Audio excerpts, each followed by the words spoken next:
Guys, good evening. आज मैं आप लोग को वोवल रीजनिंग पढ़ा रही हूँ। कौन सा reasoning? Vowel reasoning. Vowel reasoning. तो चलिए रीजनिंग का क्लास स्टार्ट करती हूँ। आज मैं आप लोग को ऐसे क्वेश्चन बताने वाली हूँ जो एग्ज़ाम में 90% आएगा ही आएगा। आई एम श्योर एग्ज़ाम में 90% आएगा। वही रीजनिंग का क्वेश्चन मैं आपको पढ़ा रही हूँ और कुछ ऐसे एक ही टाइप के क्वेश्चन मैं कंटिन्यू दूंगी ताकि आप लोग को साथ में प्रैक्टिस भी हो जाएगी और आपको समझ भी आ जाएगी। अगर एक आप बनाओगे तो उसी तरह से अगर आप 2-3 बनाने लगोगे तो आपका ऐसे 1000 भी क्वेश्चन कोई दे देगा तो आप यू सॉल्व कर दोगे। तो चलिए, मेरा फर्स्ट क्वेश्चन है। देखो, यदि चंडीगढ़ को, आप पहले क्वेश्चन को ध्यान से पढ़ना। यदि चंडीगढ़ को हरियाणा कहा जाए, यदि चंडीगढ़ को हरियाणा और हरियाणा को राजस्थान, राजस्थान को कानपुर और कानपुर को महाराष्ट्र और महाराष्ट्र को दिल्ली, दिल्ली को आगरा और आगरा को देवघर, तो पंजाब की राजधानी क्या होगी? तो देखो, सब कोई जानते हैं कि पंजाब की राजधानी चंडीगढ़ होती है। क्या होती है? चंडीगढ़ होती है। पंजाब की राजधानी क्या होती है? चंडीगढ़ होती है। तो पंजाब की राजधानी चंडीगढ़ होती है, लेकिन यहाँ पे चंडीगढ़ को कहा क्या जा रहा है? तो आप यहाँ पे देख लो कि चंडीगढ़ को क्या कहा जा रहा है।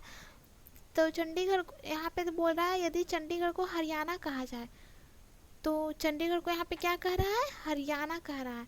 और हमारे जो पंजाब की यहाँ पे पूछ रहा है, तो पंजाब की राजधानी क्या होगी? तो पंजाब की राजधानी चंडीगढ़ होता है। क्या होता है? चंडीगढ़। लेकिन यहाँ चंडीगढ़ को क्या कह रहा है? हरियाणा कह रहा है। तो चलिए देखती हूँ। यहाँ पे मेरे ऑप्शन दिए हुए हैं। अब यहाँ पे राइट आंसर कौन सा होगा वो आप देखो, मैं आप लोगों को भी बता देती हूँ। देखो, पंजाब की राजधानी चंडीगढ़ है, तो ऐसा नहीं कि यहाँ पे टिक लगा देना, यहाँ पे टिक लगा देना चंडीगढ़, ऐसा नहीं। रीजनिंग कुछ अटपटा सा होता है गाइज, लेकिन ये लॉजिक जिनको समझ में आती है और लॉजिक से अगर जिनको समझ है वो यूँ सॉल्व कर देंगे। क्योंकि रीजनिंग थोड़ा अटपटा होता है, बट ये लॉजिक पे ही बनता है। जिनको लॉजिक आती है तो बन जाएगी, बट नहीं आती है तो कोई बात नहीं, डोंट वरी, घबराना नहीं। ऐसा नहीं कि समझना कि नहीं आता है, मैं पूछ भी नहीं सकता हूँ या पूछ नहीं सकती हूँ क्योंकि मेरे को इंसल्ट कोई कर देगा। अरे यार, इंसल्ट क्या कर देगा? जो इंसल्ट करता है तो करने दो, क्या फर्क पड़ता है? फ़र्क आप लोग को नहीं पड़ना चाहिए। जो इंसल्ट करता है ना, उसे आप रिप्लाई मत करो, बस रिप्लाई ही मत करो। अगर जो आपको इंसल्ट करता है, ह्यूमिलेट करता है, तो करने दो, बस आप कुछ बन के दिखाओ, ऐसा कुछ करके दिखाओ ताकि उनको कल को खुद जो आपको इंसल्ट किए उनकी नज़र आपके सामने झुक जाएगी और उनको खुद अपने आप रिप्लाई मिल जाएगी। सो पहले कुछ बन के दिखाओ, उन्हें कोई जवाब मत दो। जो आपको इंसल्ट करते हैं या ह्यूमिलेट करते हैं, कुछ भी करते हैं, आप रिप्लाई मत करो और आप पढ़ाई पे ध्यान दो, फोकस करो। तो यहाँ पे चंडीगढ़ नहीं होगा। यहाँ पे क्या होगा? चंडीगढ़ को क्या, पंजाब की राजधानी चंडीगढ़ होती है, लेकिन यहाँ पे चंडीगढ़ को क्या कह रहा है? हरियाणा हो रहा कह रहा है। तो यहाँ पे हमारा राइट आंसर ये होगा। हमारा राइट आंसर कौन सा होगा? हरियाणा होगा। ये मेरा 3 जो है राइट आंसर होगा। ओके गाइस, चलिए अब नेक्स्ट क्वेश्चन आपको बताती हूँ।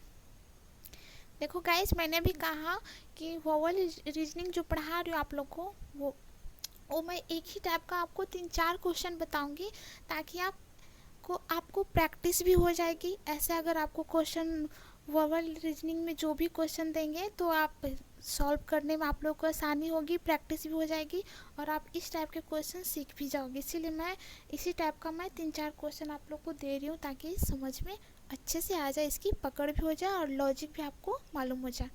ओके गाइज, तो चलिए हमारा ये सेकेंड क्वेश्चन है। क्या कह रहा है, आप इसे अच्छे से पहले ध्यान देके पढ़ेंगे। यदि हवा को बालू कहा जाता है, देखिए, यदि हवा को बालू कहा जाता है तो बालू को तालाब और तालाब को कुआं और कुआं को सागर, सागर को गागर और गागर को घड़ा और घर, तो घर बनाने के लिए निम्नलिखित में से कौन सी चीज़ ज़रूरत होती है? क्या कह रहा है कि हवा को तो बालू कह रहा है यहाँ पे, अब बालू को तालाब, तालाब को कुआं, कुआं को सागर, सागर को गागर, गागर को घड़ा। तो घर बनाने के लिए हमें किस चीज़ की ज़रूरत होगी? तो हम देखते हैं घर बनाने के लिए किस चीज़ की ज़रूरत होगी। यहाँ पे हमारे ऑप्शन दिए हुए हैं, 5 ऑप्शन है और इसमें राइट कौन है? आप लोग तो जानते हो कि घर बनाने के लिए बालू की ज़रूरत होती है, सबको मालूम है कि बालू की ज़रूरत होती है घर बनाने के लिए। तो ऐसा नहीं कि आप बालू पे टिक लगा दोगे, नहीं, मैंने अभी बोला कि रीजनिंग का क्वेश्चन ही ऐसा अटपटा होता है, ये लॉजिक पे बनता है। तो बालू की ज़रूरत होती है, लेकिन यहाँ पे क्या कह रहा है बालू को, आप ये ध्यान दो, बालू को यहाँ पे क्या कह रहा है, हवा को बालू कहा जाता है, हवा को क्या कहा जाता है? बालू। और बालू को क्या कह रहे हैं? बालू को यहाँ पे तालाब कहा जा रहा है। क्या कहा, बालू को क्या कहा जा रहा है? तालाब। तो यहाँ पे हमारा राइट आंसर कौन सा होगा? हमारा राइट आंसर होगा, हमारा राइट आंसर होगा 2। घर बनाने के लिए किस चीज़ की ज़रूरत होगी? तालाब की, यानी बालू। तो बालू को यहाँ पे तालाब कह रहा है, तो यहाँ हमारा राइट आंसर 2 होगा, यानी तालाब होगा। ओके, चलिए नेक्स्ट क्वेश्चन देखते हो। देखिए हमारा थर्ड क्वेश्चन है, ध्यान से पढ़िएगा। यदि पानी को नीला कहा जाए, पानी को नीला कहा जाता है, नीला को लाल, लाल को सफ़ेद और सफ़ेद को आकाश, सफ़ेद को आकाश और आकाश को वर्षा, वर्षा को हरा और हरा को हवा, हवा को मेज, तो दूध का रंग क्या होगा? तो गाइज यहाँ पे देखो, यहाँ पे हमारे 5 ऑप्शंस दिए हुए हैं, आप इसमें राइट आंसर कौन होगा आप वो बताओ। देखो गाइस, हर कोई जानते हैं कि मिल्क का कलर जो होता है वाइट होता है, और मिल्क का जो कलर वाइट होता है, लेकिन मैंने अभी बोला कि आप वाइट पे क्लिक नहीं करना, वाइट पे आप टिक नहीं लगाना, क्योंकि ये रीजनिंग का क्वेश्चन अटपटा होता है, लेकिन दिमाग लगाना पड़ता है। ये रीजनिंग दिमाग का ही चीज़ है, दिमाग से बनता है, दिमाग लगाओ, लॉजिक लगाओ तभी बनेगा। तो देखो, आप सब जानते हैं कि मिल्क का कलर जो है वाइट होता है, तो यहाँ पे वाइट को क्या कहा जा रहा है? आप देखो वाइट को क्या कहा जा रहा है, देखो यहाँ पे वाइट को क्या कहा जा रहा है? सफ़ेद, लाल को सफ़ेद, और सफ़ेद को क्या कहा जा रहा है? आकाश कहा जा रहा है।